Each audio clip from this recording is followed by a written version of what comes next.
Let's go ahead and begin this evening's webinar. I'd like to welcome everybody this evening. My name is Jessie Jim, and I am the field coordinator for the Navajo Sustainable Agriculture Project. Again, thank you everyone for joining us for our drought monitoring webinar series. We will be providing a webinar each week for the next 4 weeks, as you've seen on the flyer.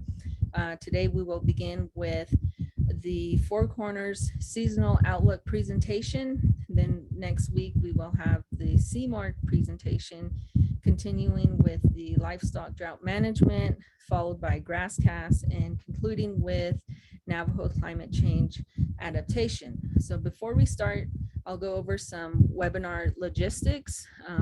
Webinars will be recorded and will be posted onto the Navajo Sustainable Agriculture and the Drought Learning Network websites, and then also on the Southwest Climate Hub YouTube channel, as well as the Navajo Sustainable Agricultural Facebook page and YouTube channel. So during the presentation, you may enter your questions in the Q&A box or in the chat box.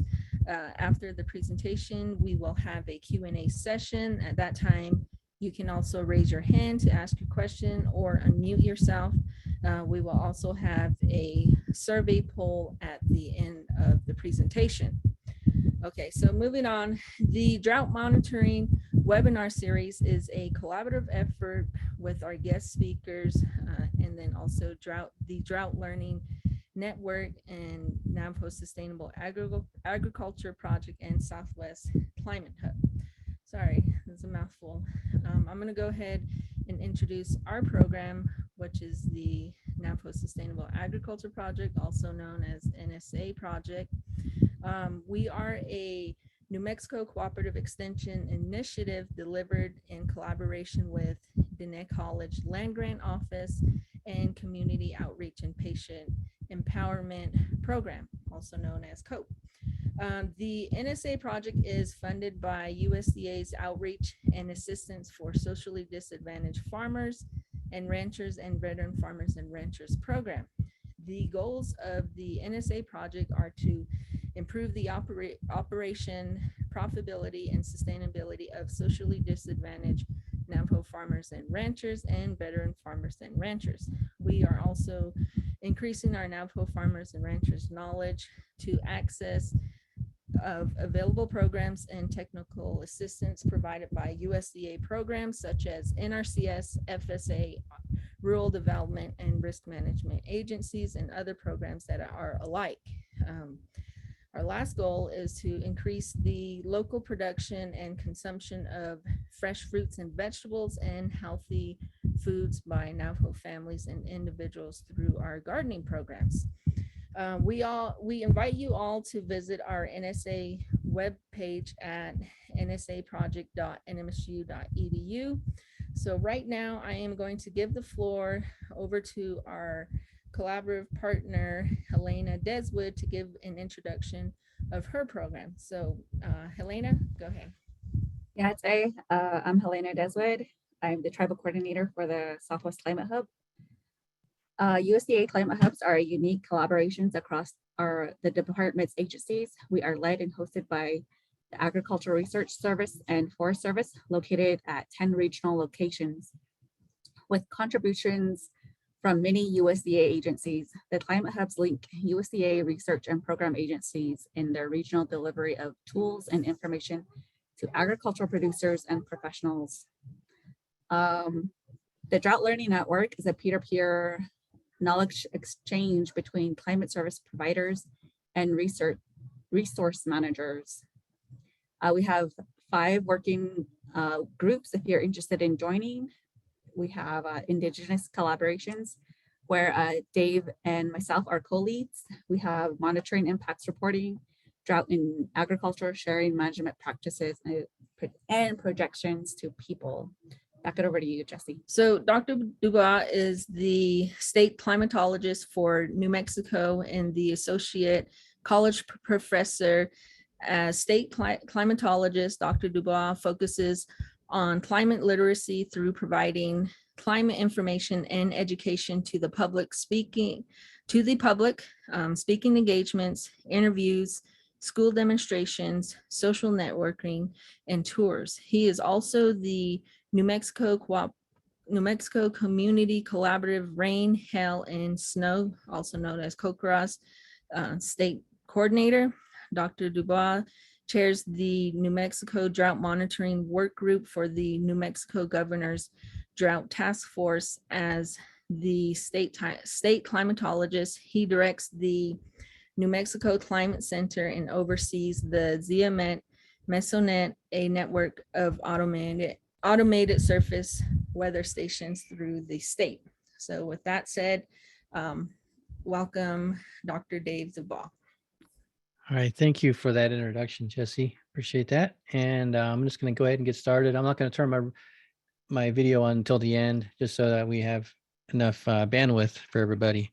So today we're going to be talking about drought, and it's on a lot of people's discussions at the table or at the grocery store. You know, how are you doing? And have you seen any rain? Have you seen any clouds? It's actually some of the conversations I've had.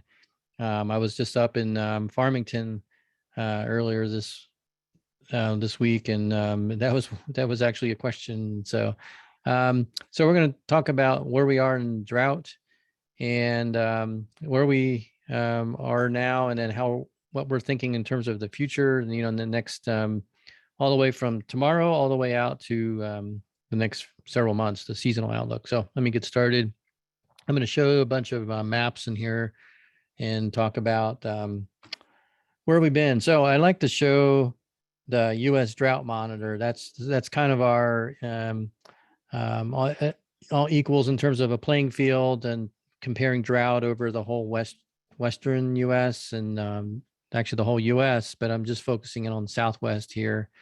And so if you're not familiar with it, it's a way to capture and quantify drought in units of drought categories from D1 to 4, 4 being the worst, exceptional drought, and then 1 being moderate. And then we called this D0 as sort of pre-drought or abnormally dry.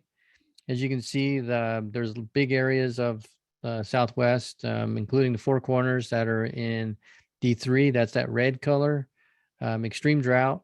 And across the whole Southwest, areas that have both D3 and D4, it's more than half of the entire Southwest is in the 2 worst categories of drought. And right now, about 16% of the Southwest is in that darkest red color. That's the D4. And we got big swaths of it in New Mexico, as well as in central Utah, southern Nevada, and then the southern extent of this Sierra mountain range. And so in the Four Corners, we've got a mix. We've got some areas that are D1 and like the Chusca Mountains. And if you go up a little further into the Four Corners, we extend into the D3. So that's where we are. And it's pretty much been like that for a while. We haven't really seen much change.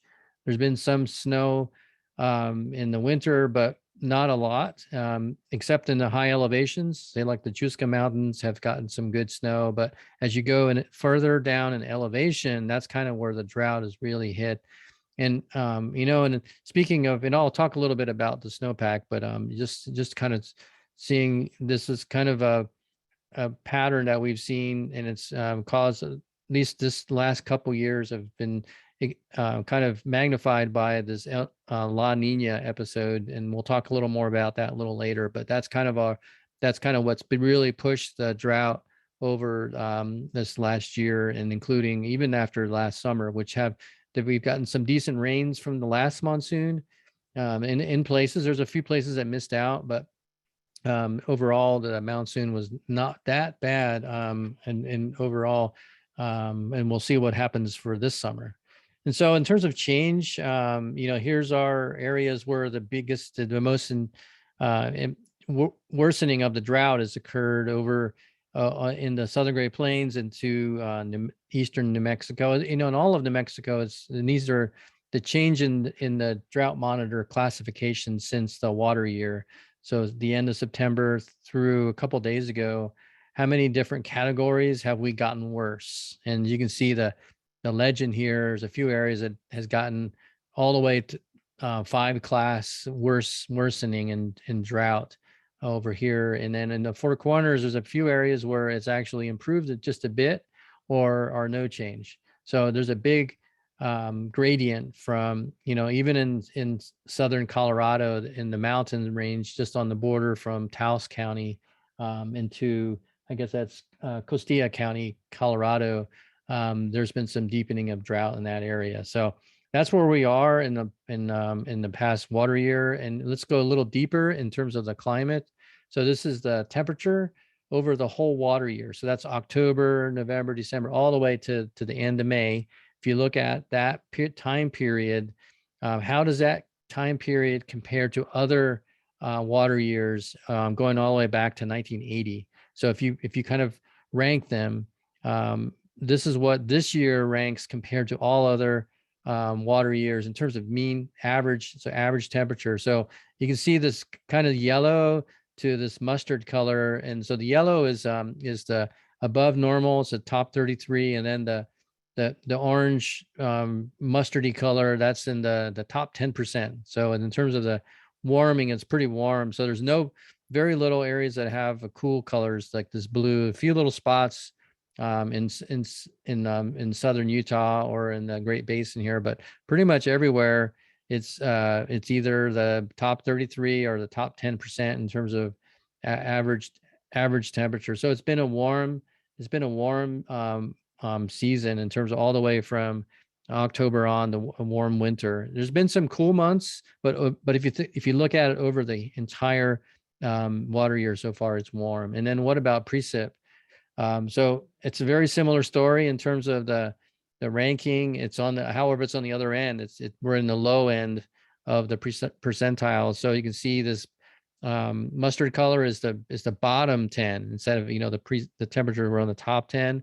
The precips are in the bottom 10 percentiles, and yellows is in the bottom 33%. So much below average, and below average for almost all of New Mexico, southwestern Colorado, southern Utah, and most of Arizona, as well as in the southern part of Nevada and the eastern California. And so there's just a few areas where we're right around near normal in northeast Arizona. So that's kind of that's the picture we're painting here. And that's kind of what, if you look at the whole water year, it's warm and it's dry. And it's kind of not as really a big surprise to you all who live here. That's kind of what we've been seeing. And I just wanted to pick one weather station that kind of demonstrates this picture here. So this is a weather station. This is actually a rain gauge in Farmington at the Agricultural Science Center. That's just on the mesa south of town in the Nappy area. So this is the accumulated precipitation since October 1st of last year. So you can see each vertical line is a month, and the green line is the actual precipitation accumulated, and then this brownish smooth line, that's the average. So that we call that the climate normal, or just call average. So as you can see, if the green line is below the average, then we're below average and we're missing out. So we start off not too bad, but they had a pretty dry start to the winter.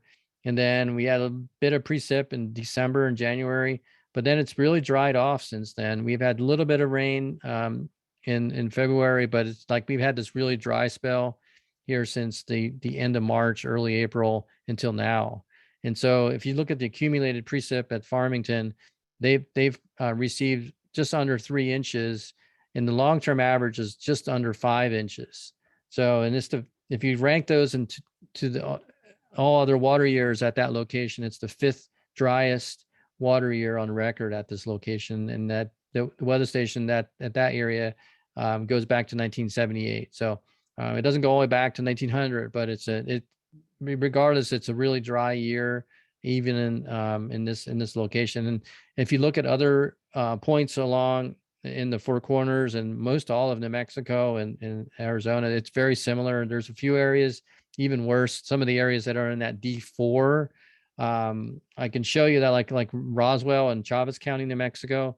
Basically, they've had very little rain since October. They had a few bumps, and then it's pretty flat all the way over. They had just around an inch of rain the entire water year, just a little more. But they've been starting to get a little bit of um, precipitation now, and we'll talk a bit about that later on here. So I'm going to talk a little bit more about surface water storage. So we've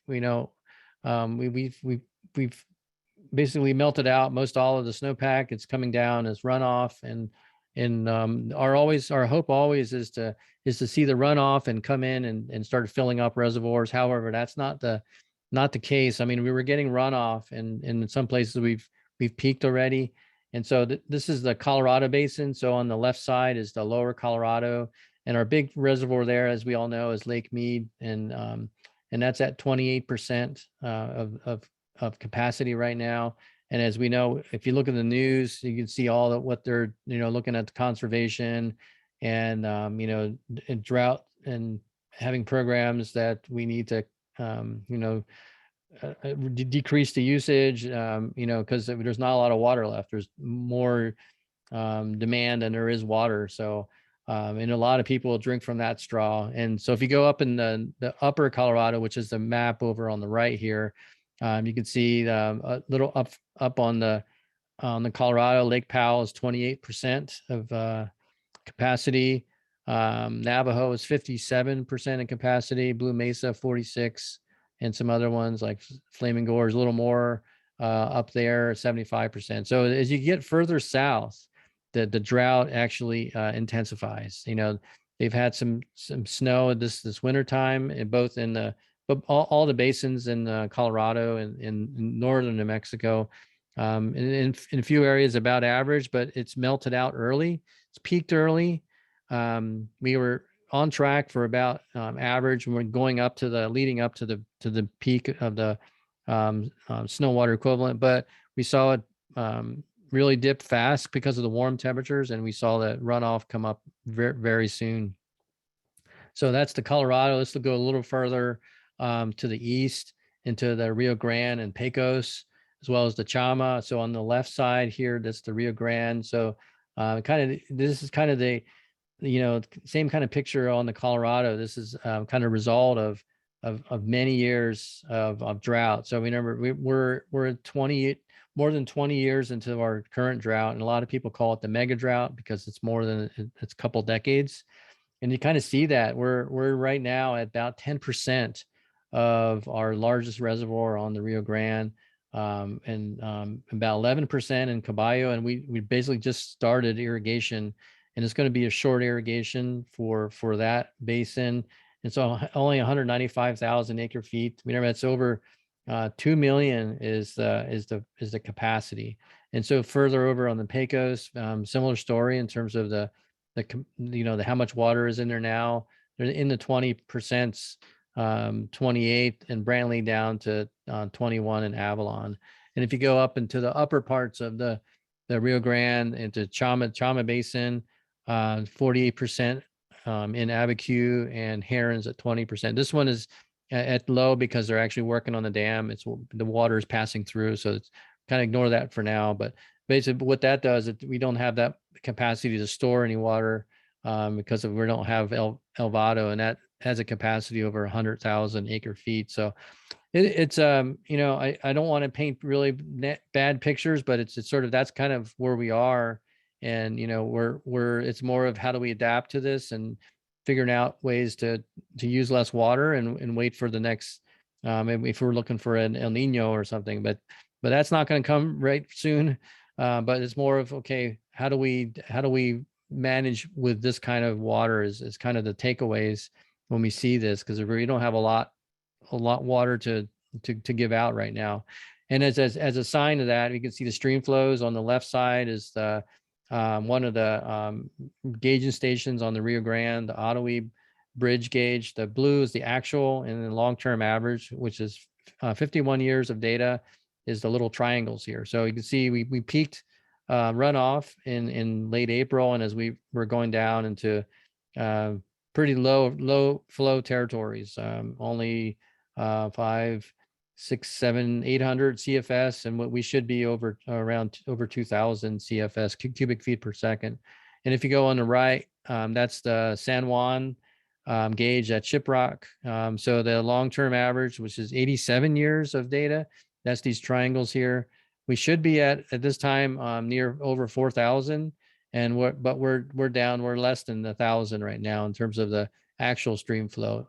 I drove by there just recently, and it looks, there's water there, but if you got to look at the numbers to see how much difference it is compared to the long-term average. So that's kind of the sign we're seeing, with that early runoff, less snowpack later in the season. That this is the result of that. So it kind of makes sense when you look at the whole picture of the water cycle in these basins.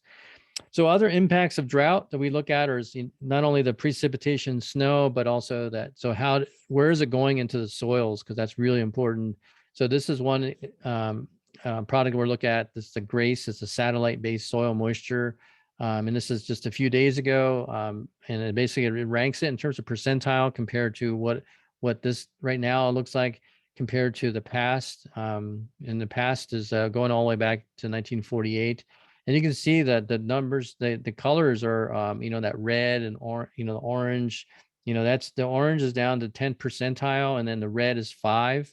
And then the dark red is, it's bottom of the barrel, 2% and below. So we're seeing that impact to the ecosystem and drying soils.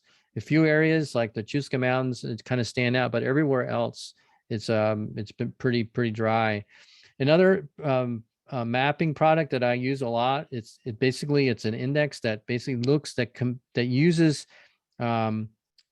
winds, solar temperature, humidities, and evaporation, and it combines all those. Because that's kind of what's going on. If you go outside, you're losing water from all those phenomena, and if you put it all into an index and you rank them, this is kind of what it is. It basically measures the thirst of the atmosphere. And thirsty meaning, like, if you go outside, you basically want to drink some water really quickly because of all that evaporation and the high temperatures and winds.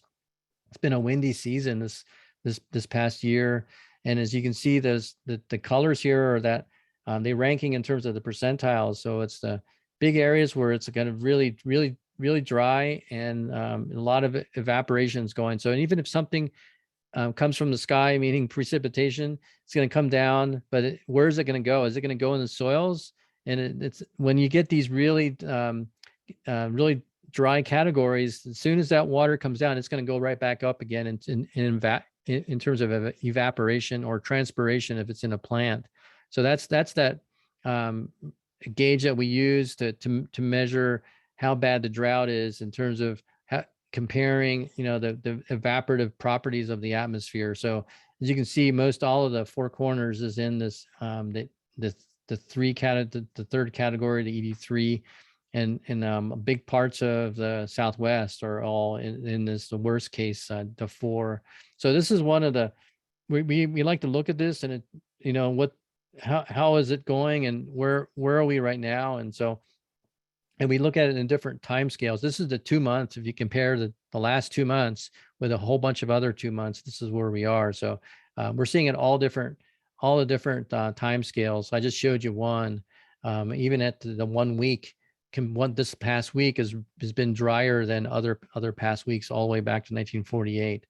So another thing we look at is that it's another combined index. It basically tells the same story. This one is called the Quick Dry, and it's the Quick Drought Response Index. It looks at the conditions over the last 4 weeks and compares them to other 4 weeks going all the way back in time. And so it ranks them and it puts them into this coloring. So the brown is the drier than average. And then if it's white, it's right about average. And if it's in the blue categories, it's wetter than average. So you can see almost all of the Southwest is in that drier, except for the high elevations here and the four corners. But it's that this combines precipitation, evapotranspiration, soil moisture, and also vegetation health. So it uses satellite-based observations to make this index. So it's that there's not a lot of good news in terms of the amount of drought impacts, except for a few areas.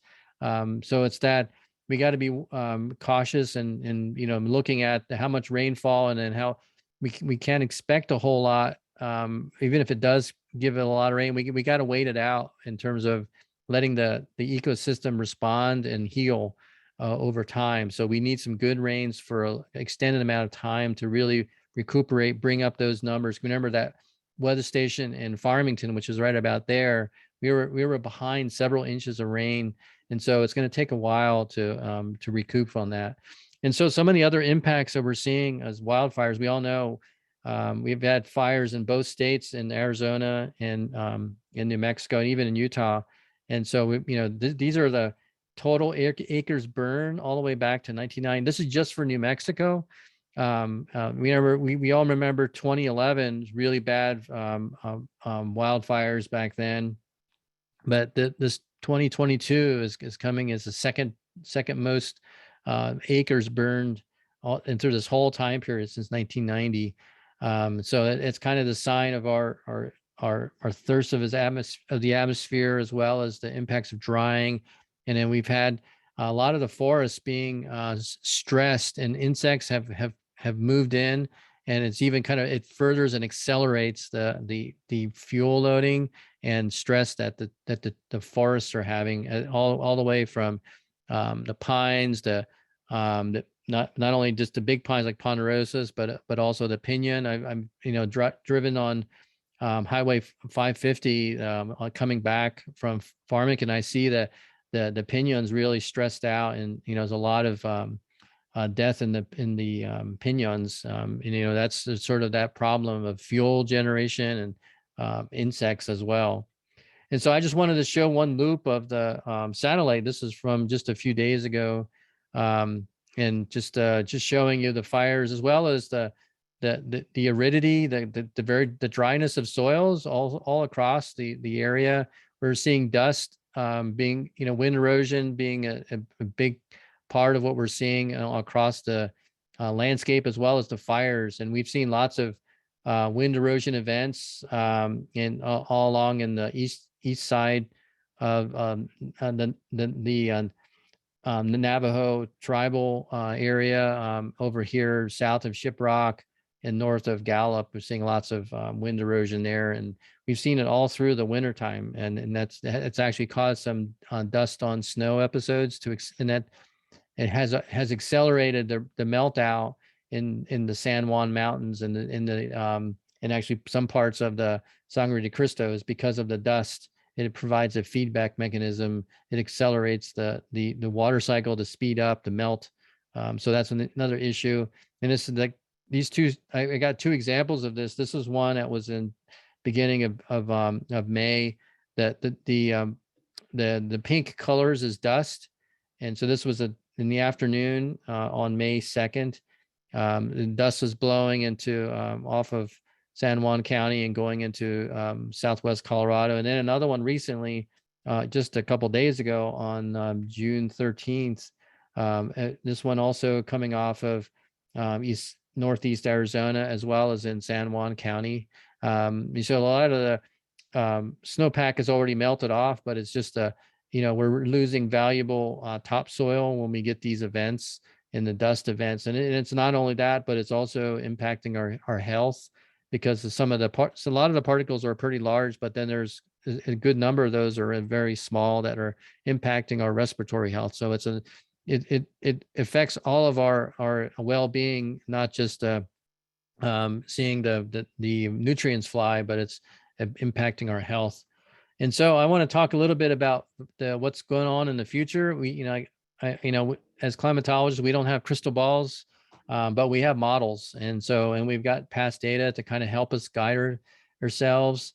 And so this is these are forecast probabilities. So basically this is for looking at the seasonal for next winter.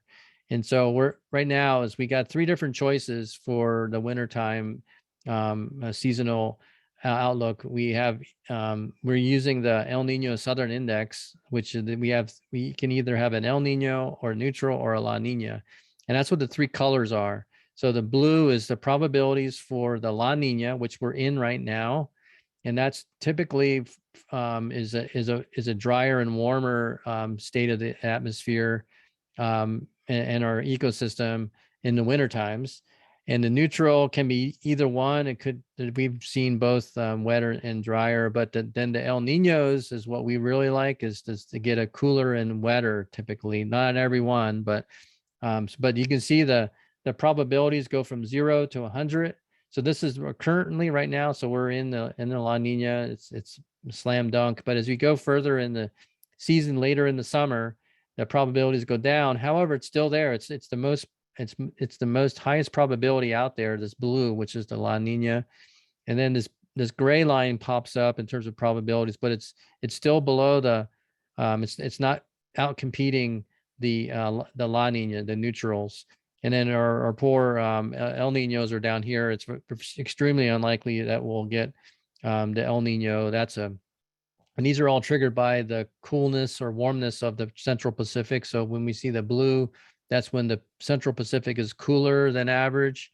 And then the red is when we get a warmer than average Pacific. Right now, it's a cool waters over out there in the Pacific. So what we're seeing is that the models which just came out, that this La Nina is going to stick around again. And we've had 2, and we really haven't gotten out of it.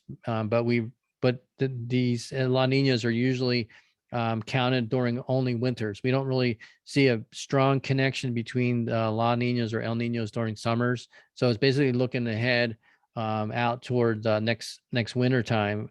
Likely going to be seeing, here's our winter over here. It could be either a weak La Nina or a neutral, but it seems likely that the La Nina will stick around. So remember, again, like I said, those are typically warmer and drier. So we hope that's not. We hope we get a exception out of the case where we get a wet one, but I wouldn't put a lot of money on it. It's kind of favoring another drier winter. But we got to wait and see. We get a little more better predictability while we get into after the summer to see how these probabilities line up. So how does that line up? So let me get kind of look into the forecasting. I want to go all the way from short term, and then I'll go all the way to long term. So this is the good news I wanted to share. This is the 7-day, the 1 week outlook for precipitation starting this afternoon, going all the way out to Thursday of next week. And so as you can see there, you can see the North American monsoon is bringing in moisture, and we finally actually just transitioned this afternoon to a southerly flow. So the winds, and it's basically, I'll show you why, but basically that's drawing in moisture in from the Gulf and bringing it in here. And so that's our good news right now. So, I mean, I've shared just a ton of bad news, and I hope I didn't depress anybody, but this is our good news is we're going to see another, right now it's starting off as a healthy and early monsoon all the way up to the Four Corners, which is great. That's the answer to prayer here, is seeing that red. We're not, that all the way to that blue. I mean, that purple color is about an inch of rain. And that's just the next 7 days. And this is the reason why. So this is the forecast over the next, from now until Monday. So basically we're seeing this high parked over in the Southern Great Plains, Texas, Oklahoma. And then we've got a low parked out over the northern California, and kind of slowly moving. It's which is great. We really want to keep this slow moving and keep this high over to our east. And so basically what the number highs, as you can see, they're bringing this clockwise motion, and then this low here is bringing in this counterclockwise motion. And it's just right where it's starting to bring in. So I colored this green, that's the relative humidity more than 50% to 100%. So the very deep green is 100%. So that's basically showing cloud cover. at mid levels. This is all at mid levels in the atmosphere. So it's kind of like this gears kind of drawing moisture in from the south between the high and low. And that's kind of one of the typical monsoonal patterns is if we have that kind of situation throughout the entire summer and even to the late very early spring, fall. We really want to see that. We want to see the moisture come off of the nice warm parts of southern Mexico. We got some tropical disturbances down here as well. If we can peel off some of that, all that moisture and that really warm Gulf of California moisture, that's kind of the pattern we want to see. And that's what we're seeing over this coming weekend. So, which is good. That's, great. And so how does that pan out in terms of probabilities over the next 10 days, 6 to 10 days? Good. Near normal temperatures, very warm over most of the country. And then over on the right here is a precipitation looking really good at the Four Corners and all of half of New Mexico and most of Arizona. So we're going to benefit from this, at least in the short term, the next 10 days. If you go further out, June, July, August, over on the left is it's going to be a warm monsoon. It's going to be a warm summer. Pretty high probability, at least 60% or so above probability of it's going to be above average, leaning very, very, very likely above average. But the important thing is here, even if we got warm monsoon, it looks like it's going to be equal chances or above average for here, and which is a good sign. We'll take this equal chances of either dry or wet, because we can tip either way on there from the moisture coming in from Mexico. And it all depends on that location of the high, and then whatever low is off the coast here. So we really want to draw in that moisture from the south. We really want to have that southerly, southeasterly flow coming this direction. That's what we're seeing exactly right now is that. And so this just came out, I think today. So the seasonal drought outlook. So basically the chocolate colors are saying drought's going to persist. So that's it's like 60% or even a little more of New Mexico. But as you go further west, it says drought remains, but it's going to improve. Remember, that's my takeaway here is, we're still going to have the impacts of drought. That's a done deal, but we're going to see some improvement. And the longer we see these signals of more rain, we're going to start to heal over time. We need that. And a few areas in central Arizona, we're seeing that drought removal is likely all along here. But, here in terms of the Four Corners, it's still going to be around. It's going to take a while for the ecosystem to respond to this drought here. So that's my my bad news, but tempered with some good news, with some optimism. And we're looking forward to seeing some rain finally, because there's a lot of areas, especially down here, haven't seen any rain at all since October. Imagine that. That's pretty nasty. So that's all I have for this evening. And I thanks for inviting me to talk. And I'll open up to take any questions. Okay, thank you, Dave. Go ahead and leave your screen up while we're doing the Q&A session. So if you guys have some questions, go ahead and unmute yourself. If not, you can type it in the chat box. But in the meantime, I do have a question for you, Dave, in regards to the drought. What type of restrictions are out there, especially up here in the Navajo Nation region, Four Corners area? Yeah, as we all know, the Forest Service is closed. That was kind of expected to see that because of the fire danger. We saw National Weather Service pop up the red flag warnings because it's so dry and it's windy. And so I think I think some of that is going to be in our past. I think with the relative humidities coming up because of the trajectory of the air masses bringing much moisture air, look at the dew point temperatures and seeing they start to climb up. So that it's going to be harder to burn. It's still going to be easy to burn, but it's going to take a lot more effort, a lot more energy to burn, a lot higher temperatures to burn at a higher relative humidity than a lower one. And so Another thing is the fireworks. I don't know. I think I've seen some fireworks restrictions already, and I haven't seen other states. I know New Mexico has some. I know the governor had issued a request that there would be restrictions. I don't know. I would defer to others to answer that question, but I think there's still quite a bit of fire risk out there. I saw a picture from Twitter of the range conditions just west of almost 10,000 feet in the mountains west of Socorro in central New Mexico, and it was still really dry. And so it was just brown everywhere.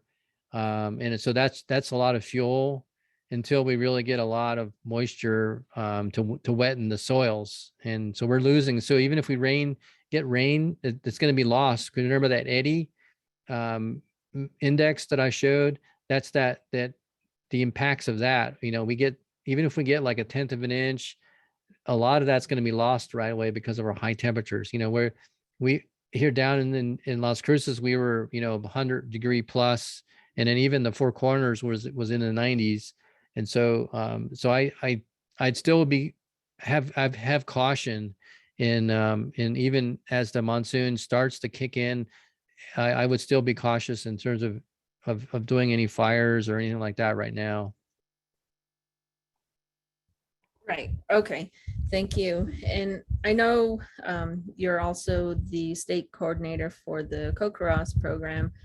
Do you want to give a quick overview of what the Kokoroz is and how everybody can participate in the program?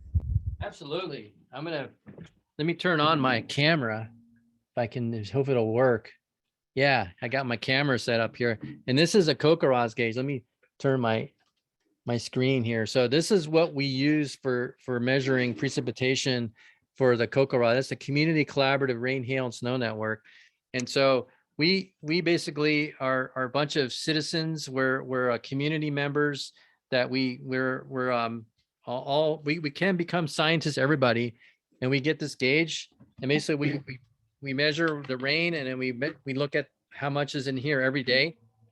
And so this is one way that we could all take part and measure a climate where you are. And I really encourage whoever's listening to consider that. I think we may have some resources to help with gauges, but and there's also we've had some workshops for how to do this. It's not hard. It's basically you look at the rain, how much water settles in here, and then you go on your computer or your smartphone and you just type the number in, and then you're ready to go, and it goes into a national database.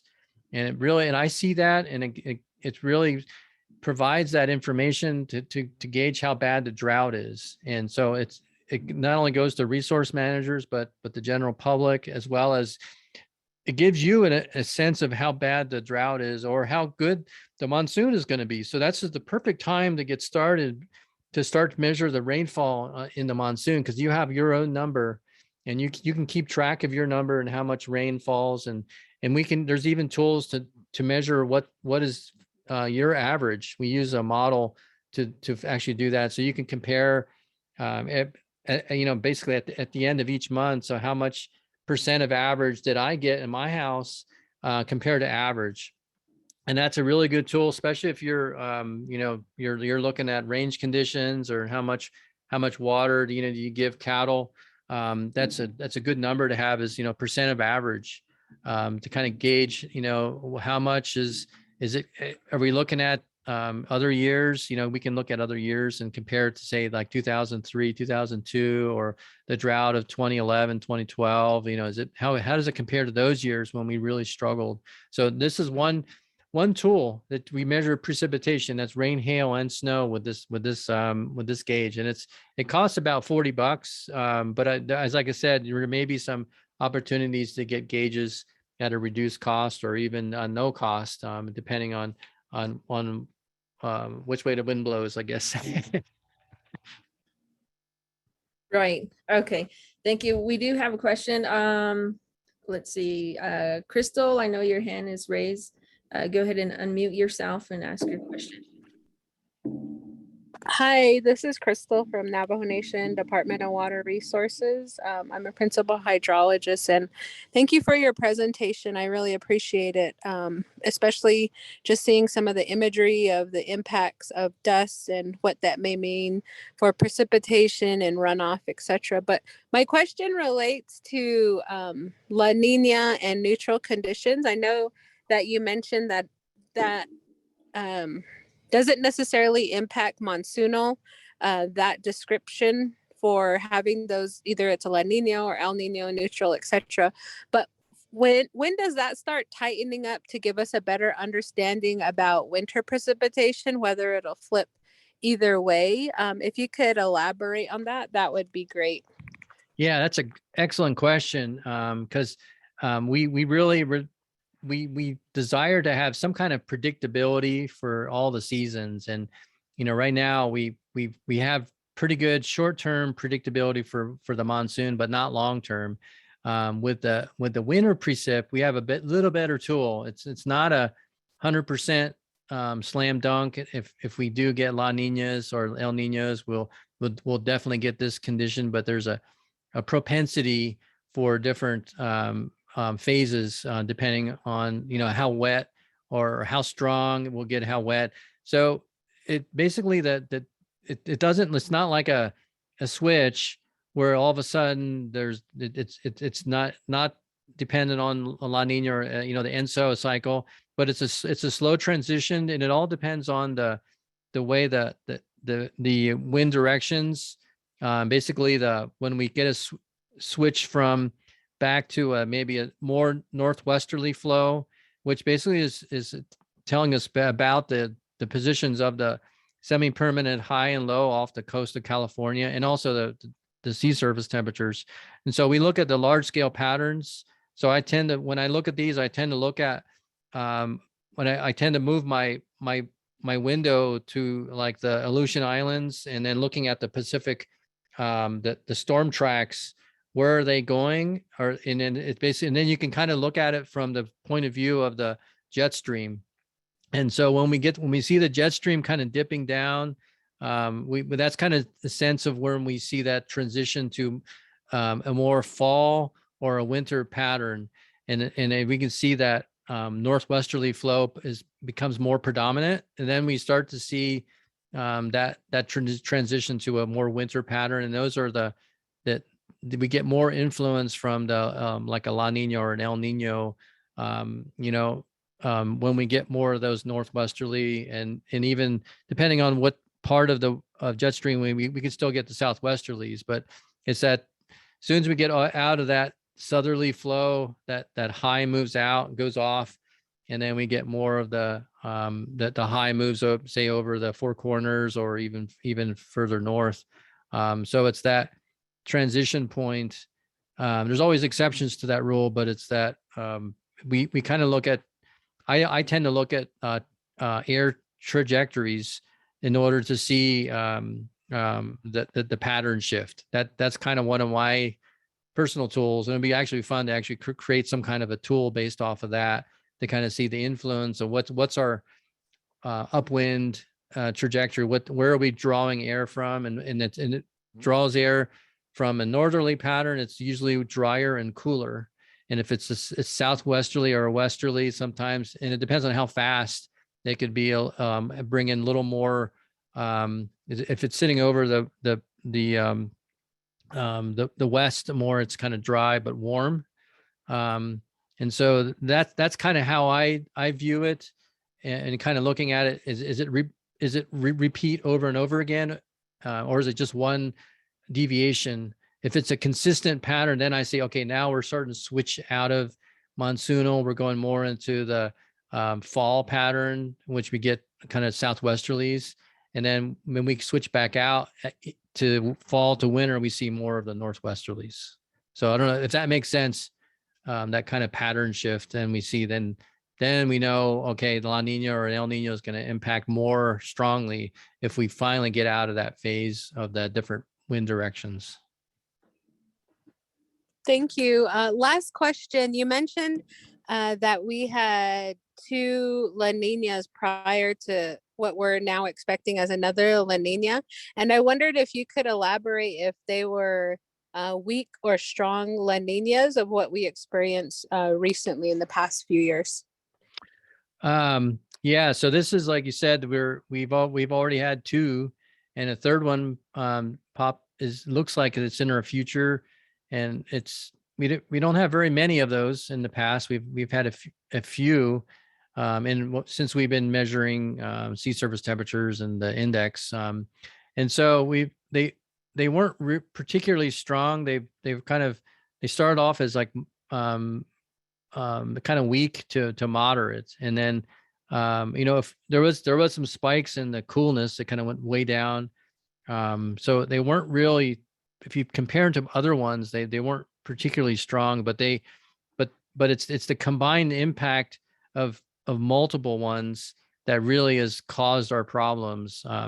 And so that we never really got out of that La Nina phase. So we never really had the we've had the storm tracks come in, so we had lots of storms, lots of wind, but they were really dry systems, and that's kind of the big difference. Why the drought is so deep right now is that it hasn't really been dipping at all in any moisture sources, and even though that they weren't really strong La Ninas.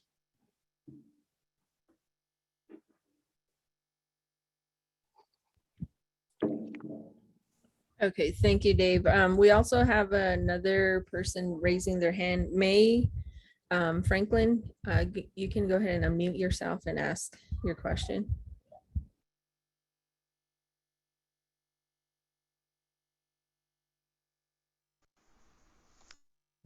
Yes, thank you. Thank you for the presentation. I'm over here located in Cameron, western part.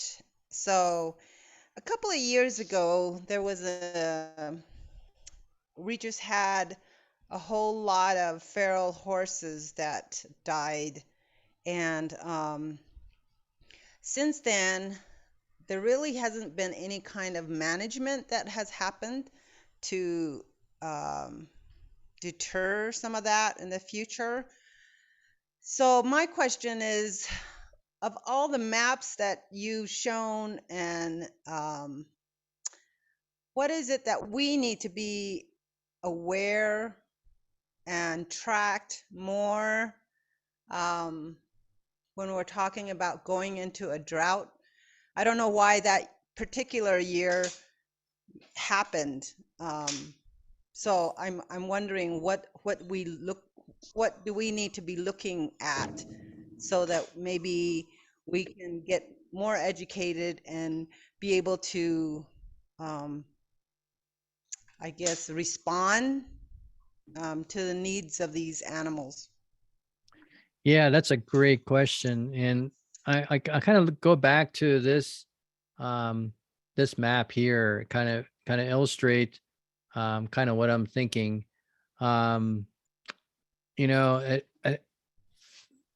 I mean, we can even kind of look at the quick dry as also, because that's kind of the same. It's a little more zoomed in. The fact that we have extended drought, soils are dry, a lot of evaporation, and it depends on elevation. So what do the animals eat? And we need sustenance, right? We need protein, food, water.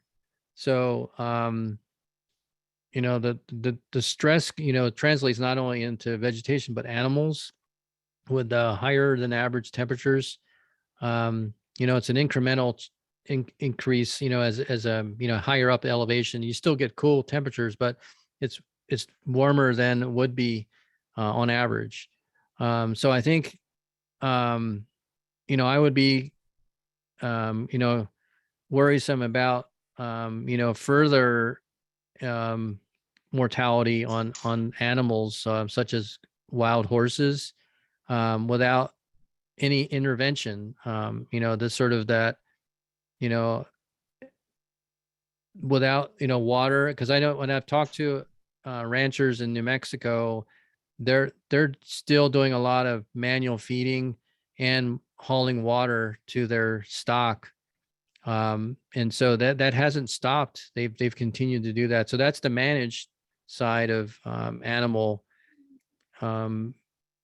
managing animals. So it's much harder on the wildlands. So I would still be very concerned about what goes on, because I think there's still a lot of, from last summer, there's still quite a bit of, in some areas, still quite a bit of feedstock, grasses, but I think there's some areas that are pretty low. I mean, just looking at this map, some areas are not doing bad, but the vegetation health is pretty low in some areas. So I would have to look at it from a more detailed examination, what specific areas and what kind of elevation and what kind of feedstocks are out there. I know there's other products. I think one of the future webinars is going to be called Grass Cast. That's one of the tools to use to look at vegetation health is that one. So I would definitely listen in on that webinar to understand that one aspect. Hope that helps. It's a start. Okay, great. Yeah. And we have another question from Talani Francisco. You have your hand raised. Go ahead and ask your question. Okay, so my first thing is I'm Dr. Dubois. I don't want to but they're not wild horses. Wild horses it's a legal term, and so those are only horses that are situated with or associated with a BLM, HMA, or a Forest Service wild horse territory. So like in the case on the Navajo, those are just feral horses. So we want to be really careful using that word wild. And to the lady in Cameron, I just want to say that one of the biggest things you can do to prevent something happening like what happened before in Cameron is to really look at your vegetation, like Dr. Dubois was talking about. Look at where your water sources are, what accessibility do they have, are they drying up, and if they are drying up, then close them off so that these animals don't get stuck in the mud. The other biggest thing is the number of animals that you have on the landscape. And so we know that we have appropriate management level, and the Navajo Nation, we've been working with your Department of Natural Resources and trying to get that determined. But for the entire Western United States, it's only 26,000. And on the Navajo Nation, you guys probably have somewhere in the neighborhood of 70 to 80,000. So we know that that's a huge component, is just the number of animals alone on the landscape. So a reduction of those numbers would greatly help preventing something from happening like what happened 2 years ago. So that's all I wanted to say. Great. Thank you for your comments and shedding light on that. And thank you everyone for your comments and also your questions. Just a few comments from the chat box from Benita and Benita and Linda, and also, great presentation and answers. We have another question from Helena, and then we'll go ahead and wrap up our session. Go ahead, Helena.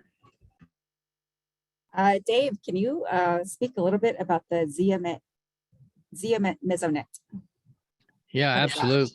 Yeah. So we have, at the state of New Mexico, we had money allocated from the legislature over the past year, and then again this year, for funds to build out the weather monitoring across New Mexico. Sorry, the rest of the Arizona, Utah, or Colorado, but mainly from New Mexico. So we're it's about 2.8 million set aside to basically increase the number of weather stations. And so, we have a big landscape to work on. So there's a lot of area that doesn't have weather stations. And so these are MesoNet, so a 10-meter tower, temperature, humidity, precipitation, winds, wind speed, wind direction, soil moisture, soil temperature, pressure.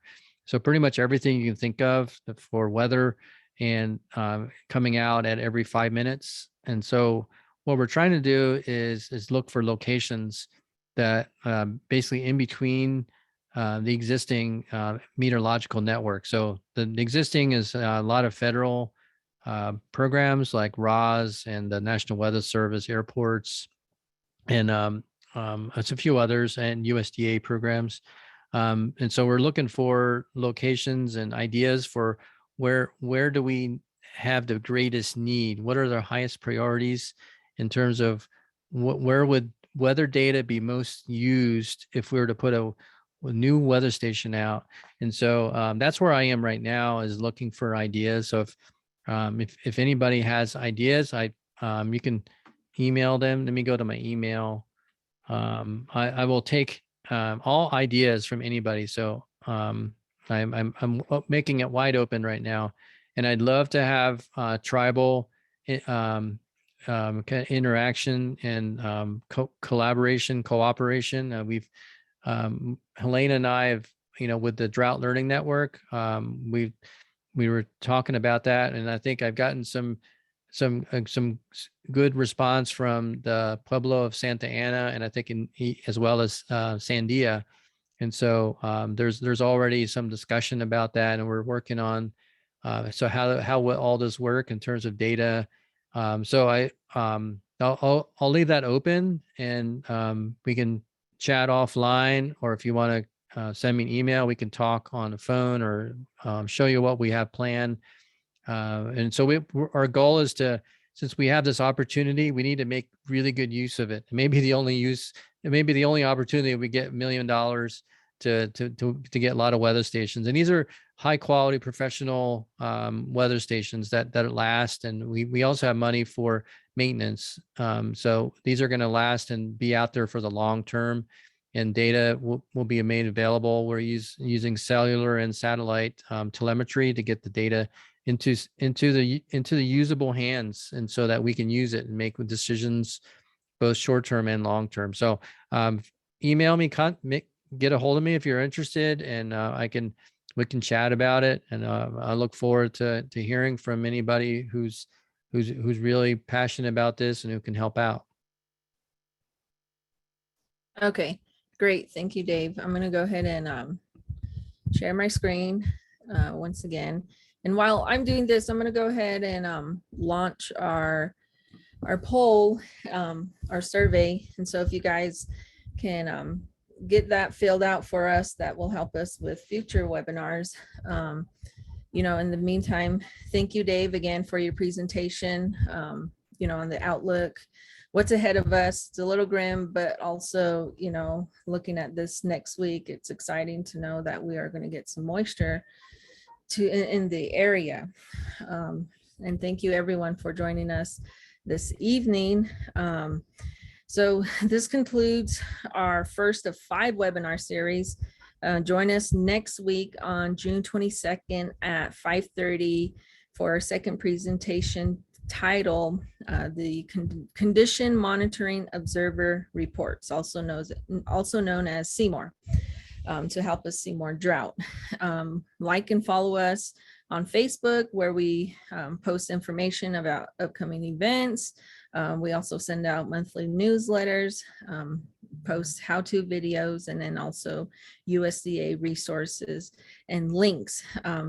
As I said before, the webinars are being recorded and will be posted on the NSA Facebook page, and also on the Drought Learning Network website, YouTube, and Facebook page. So if we could get everybody to get your polls filled out, that would be greatly appreciated. And thank you again. If you guys have any other questions, we'll stay on the line for another 5 minutes and go from there.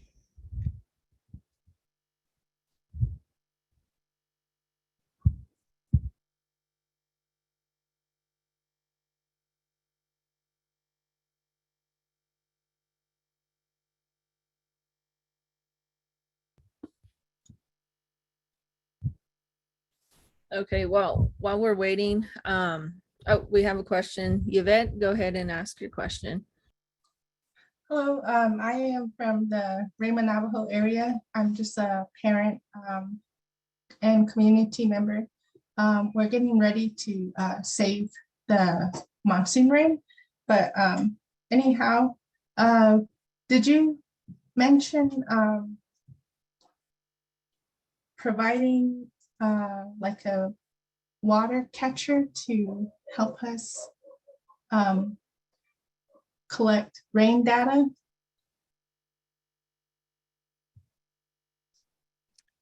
Yeah, this is the Kokoroz rain gauge. I guess I can kind of ask Helena, is there still a opportunity to get gauges, or how do we want to do this? I was wondering if you could provide it for our local community, our local agriculture person, Mr. Randy Chatto. He has, he's setting up a big old, I don't know how many, like 300-gallon rain catcher right now. And he has like the community garden going too. But he's in charge of a lot of agriculture things, doing like, well, yeah, I was wondering if you could get one for him.